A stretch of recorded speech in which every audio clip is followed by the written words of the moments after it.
All right, everyone, let's get right into it. So today's setup was very clean. Took one base hit on gold. So around 8 a.m. and 9 a.m. candle, as you can see, we got a close candle and then another close candle. Very clean setup. I just mark my POI and I just set an alert in here. And then if you go to the 1 minute, let's see, let's go back to 1 minute. There we go.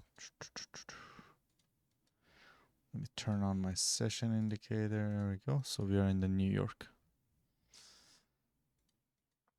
So I had my alert, and it's end of the year, so we are very busy. But I was still able to sneak this one trade in. So this was a trade I took.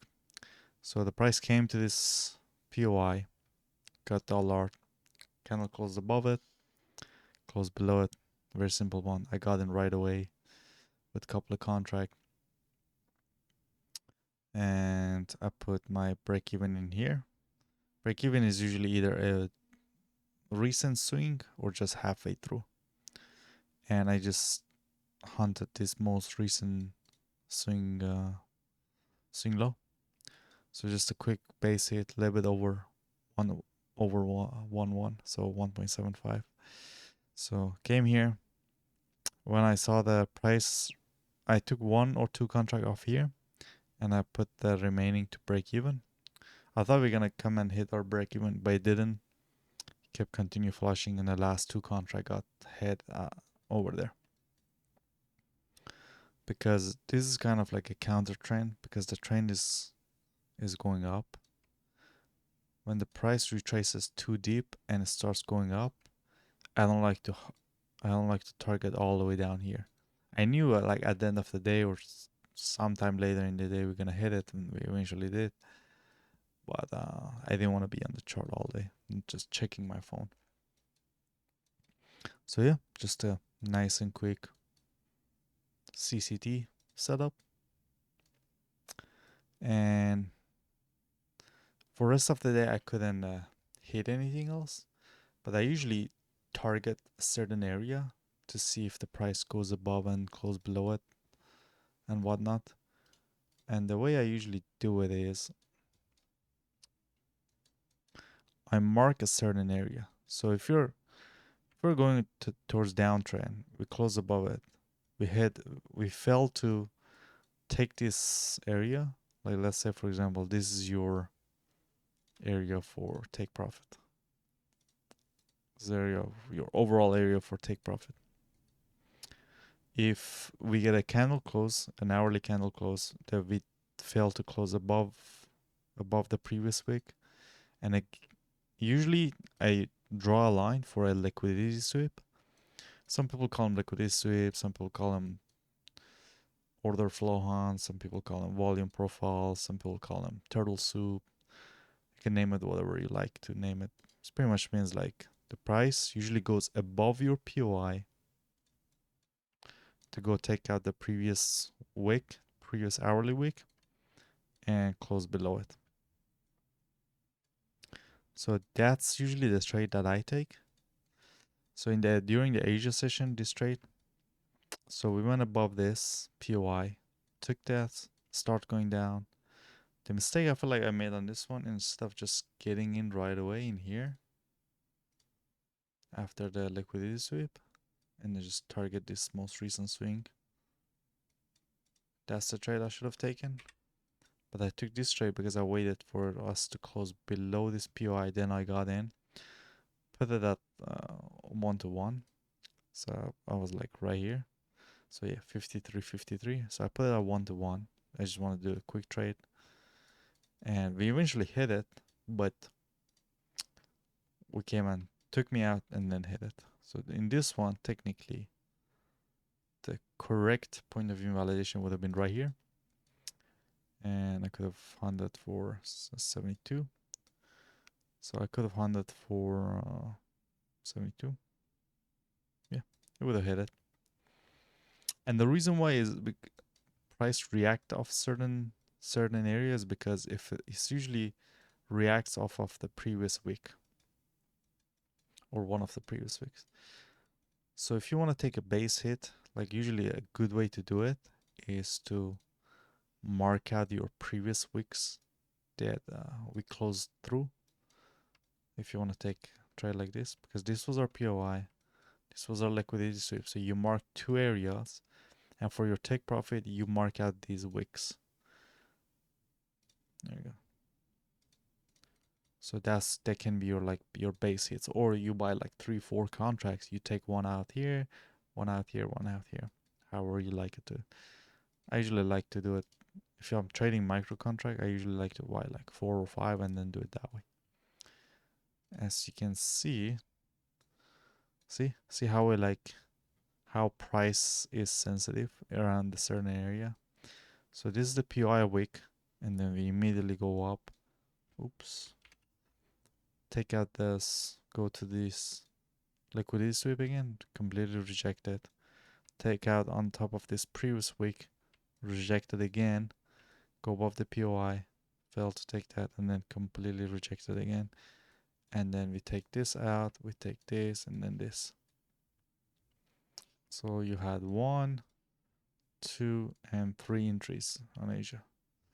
But I just got home and I was on my phone, so I saw my alert went off. I got in a little bit late. I saw the alert, but by the time I saw it here, so I waited for it to close, and I got in. I got to stop that. But anyhow, you get better every day as you start trading more and more. Right here,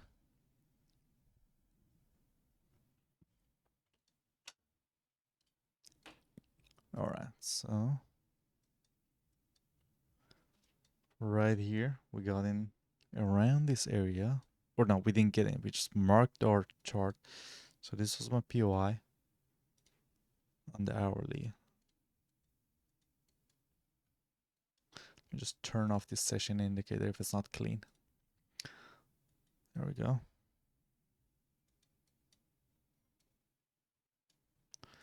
So this morning, this was our POI because we start closing around here. So that was my POI, one of my POI. My second POI was the daily. And you see how clean the price comes ahead of it. So close below here. We close through this and this candle, yes. This wick and this wick. And look how clean the price comes in on the daily. And then start delivering towards the downside. So you go to the hourly, you mark your highs, and then you already have your daily. So you're gonna see in which one of these areas the price gonna react and start going down again. So if you go to 1 minute, I was too busy to take this trade today, but this one would have been a good trade. So yeah, price went up above this PI. That was your first trade, kind of like a turtle soup style. I explained it in one of my last videos. So turtle soup is like a consolidation, and then grab a liquidity and then start going down the other way. So yeah, that would have been a good trade. Enter here. We can target. The reason why I put my target here instead of here, what I've noticed lately, usually the 930 candle is a really good area for either take profit or entry. So that's why I marked this area for 930 open. And look, the price came in exactly to the 930 open and start chopping around before going up. And this one could have been your second entry. Came above, close above the daily, and then close below it. We got it right here. Stop loss goes there. And there's no clear swing in here. So you can either go for one-on-one, or yeah, there's a swing here. You can go for a nice quick 2R, or you see the price crumbling. You just put your take profit somewhere in these swings, for example on this swing, or all the way down here technically,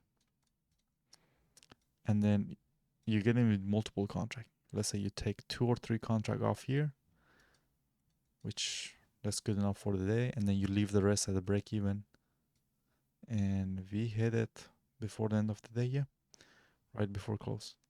And I've seen this over and over again. When there's like a clear area for liquidity, it always, almost like 95% of the time, it always goes and take that area. See, right before close. It usually does like 5 minutes before close. It eventually go ahead and hit it. But if you already took your like your 2-3 contract off here, you let the rest run, you have nothing to lose. You see they're gonna be break even, or you hit your liquidity before the market closes. And then on silver, I believe we only had like one or two good opportunities. Oh yeah, silver was moving clean. So silver closed. We had our POI here. Same thing. We had our liquidity sweep. The two areas that I'm interested in to get in. I didn't take this trade. I just marked it because same again. You see how the price comes down, grabs the liquidity, and then just fail to reach out the POI sometimes. And since we're like aggressively going up, there's a very high chance of this trade is hitting it. So you had like 1, 2, and 3 entries, even if your stop loss was today. But if you would have had your stop loss at this most recent swing, you still would have been fine hitting the liquidity. Yeah, should have been fine.